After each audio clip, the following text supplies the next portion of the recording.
Hey there, ladies and gentlemen, and welcome back. I'm your host, PattSun, and today we're going to be taking a look at r/cheating stories, where OP's wife became a little bit too spicy for her new job. Let's begin. My wife of 7 years is going wild with her new job. Posted by Reddit user SandmanXDD. My wife of 7 years got a new job offer from a multinational marketing agency and joined the firm back in April. She works there as a lead marketing manager, and ever since she joined the company, she completely changed her dress style and invest more time on her appearance. I understand that her new workplace is kin to high profile, and with her new position, she has to look good and attractive, but she literally dresses like a slut with her mini office dresses and tight office pants. Also, she bought a whole bunch of high heels, not normal ones, but the ones where the ladies wear for parties, events, etc., and new lingerie which are so inappropriate for office dresses. I'm actually not trying to control what she wears, and I'm not that type of a control freak, but still, she's the mom to our 2 kids, and she should at least have some respect for herself. Last week we had a conversation about this, and I explained to her that she's not single, she's a married woman with kids, and her response was, "I'm imagining things in my head, I'm a psychopath and a creep, and said her co-workers or decent people would never think like that.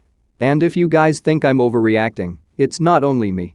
2 days ago, few of my friends came over, and when she returned from work, all my friends were surprised to see her like that in tiny office skirt.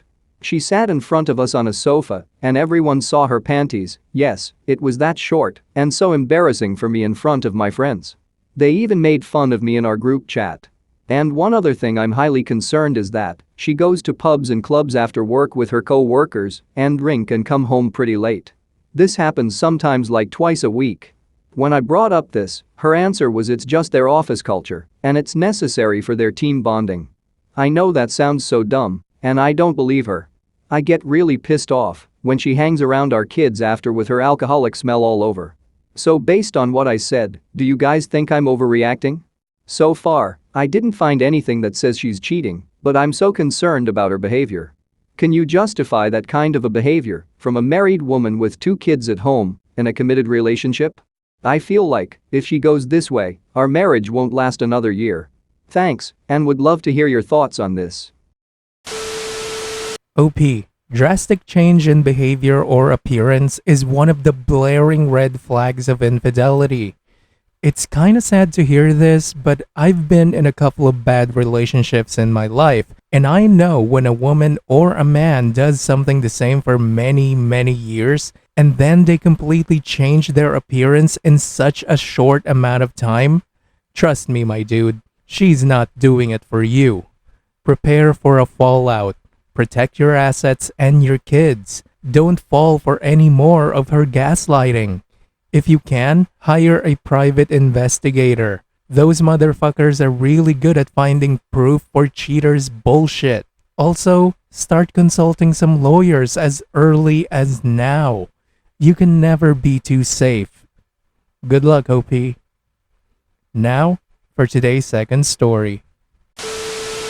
Calling my girlfriend a slut after I found her cheating on me with my best friend's underage brother. Posted by Reddit user NewProfit638. Hi, I'm an now 19-year-old female, and this incident happened a month ago. Keep in mind I trust my partner to not hurt me, but anyways, to the story. We started as friends for about 1.5 years, we both had boyfriend at a time. Or well, I had one, she had multiple a week, but we developed feelings for each other, so I asked her on a date, and she said yes. I asked her to prom, she still said yes. I asked her to Pride prom, and she said yes. It was all looking good for us. Everyone wanted us to get together. I wanted us to go slow, so we can grow a strong relationship, and would just ask to go on dates. We would kiss and cuddle, like any normal teenager romance. One time we had a sleepover, and we fell asleep in each other's arms, and it was so comforting to have a relationship go at a normal pace. But I guess it was all too good to be true. About 2 months or so into going on dates, I thought we made it official, but I guess I was wrong, and she told me she needed to work on herself more. I of course respected that and give her space, and told her if she ever needed anything to let me know.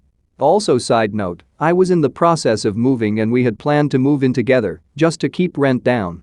Because we are both college students. The next day, We went to my best friend's pool to talk about apartment stuff and just have a chill day. Most of the day was mostly her telling me how pretty I was, and she even kissed me at one point. But I let it slide. She was acting like nothing in our relationship changed. We got back to the best friend's house and we planned to have a sleepover. I thought this would be fun, but you'll see what happens. I went home, got my stuff for the sleepover, and when I got back everyone was in the basement, my girlfriend, best friend, and her younger brother. I didn't think anything of it at the time, but my girlfriend and the younger brother are very close together, very close. They're just looking at each other's photos on their phones, so to me, it made sense why they would be close together, but maybe not that close, and by that, I mean she was on his lap. We all agreed to start a movie, so we turned on How to Train Your Dragons 2, just to remember when we were kids. After a little bit, our best friend told her to get off of him and stop flirting. So she did. She got off him and went to the other side of the couch. We got to talking about how he wasn't interested in his girlfriend at the time and asked us our opinions on the matter.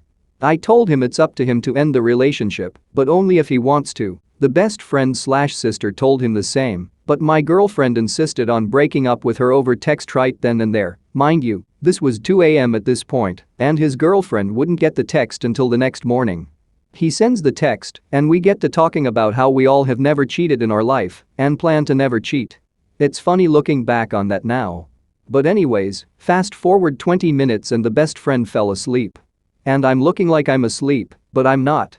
My girlfriend gets up and turns off the lights, kisses me goodnight, and gets back on his lap. I was half asleep at this point, just watching the movie. I was almost asleep when suddenly, I heard what I thought was the sounds coming from the movie, but it turned out to be my girlfriend and the brother making out. In my disbelief, I waited a little bit just to see what would happen. Well, let's just say she started moving his you-know-what. This lasted another 10 minutes until I couldn't take it anymore. I just got up, grabbed my things, and at that moment they noticed and she got up in total shock. I just started putting my things into my backpack as she was asking for us to talk about this. I got to my car and she followed. I told her with a calm voice that there was nothing to talk about and that she was a bitch. I pulled out of the driveway and drove off. I thought to myself, no, I'm not ending it there, and went back into the driveway, and by the time I got back downstairs, she was back on top of him the exact same way she was before, only showing more skin. I waited for them to notice me, which didn't take long, and they both jump up. She walks towards me, and when she got close enough, smack right in the face. Turned away and went home. Later on, my best friend woke up at 5 a.m. to the sounds of moans, and right next to her was her half-naked brother and friend doing it. She took her brother up to his room and yelled at him, plus locked him in his room. And by the time my best friend got down the stairs, my now ex-girlfriend was fast asleep as if nothing happened. Okay, so now, let's backtrack a little to when I went home at 3 a.m. I got a text from my now ex-girlfriend that it meant nothing, and that I was always too good for her, and that it was a mistake. You know what every cheater ever has said. I told her that clearly it meant something if she didn't stop or even started it in the first place. Then she went on about how she was pressured into doing it. And I told her how could she be pushed to do that if he was a freshman in high school and we are 19. Anyways, I get so annoyed that she stopped answering me. I just called her a slut for always sleeping with multiple men and then crying about it when you get caught. Apparently, that triggered her and she went on this rant on how I don't have the right to call her that and I have no idea what she has been through. After that, I told her I never want to talk to her again and blocked her. So please tell me, am I in the wrong? Did I not give her enough attention because I was packing to move? Should I have stopped this when I saw the red flags? Could I ever forgive the brother who to me is also a victim? OP, let's get one thing straight. Your ex did not sexually assaulted a minor. She raped an underage boy.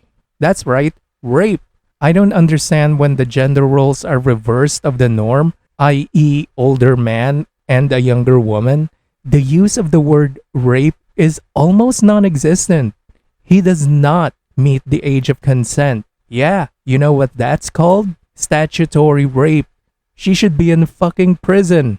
Go file a police report and have her arrested, because otherwise you're letting her get away with literal rape.